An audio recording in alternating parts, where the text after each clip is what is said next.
میرے نبی کا فرمان ہے کہ سب سے زیادہ اللہ کی نظر میں باعزت آدمی وہ ہے جو سب سے زیادہ اللہ سے ڈرنے والا ہو۔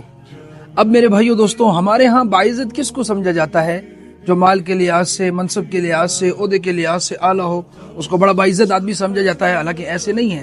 حضرت عبداللہ بن عمر رضی اللہ تعالیٰ عنہ بہت رویا کرتے تھے، تو کسی نے ایک دن پوچھا کہ آپ اتنا روتے ہیں؟ کہنے لگے کہ تم میرے رونے پر تعجب کرتے ہو؟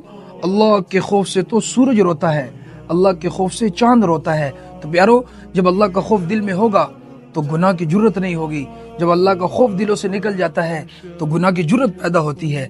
میرے نبی صلی اللہ علیہ وسلم نے فرمایا کہ اللہ پاک روشن رکھے اس شخص کا چہرہ جو میری حدیث کو سنے اور اس کو آگے پہنچائے۔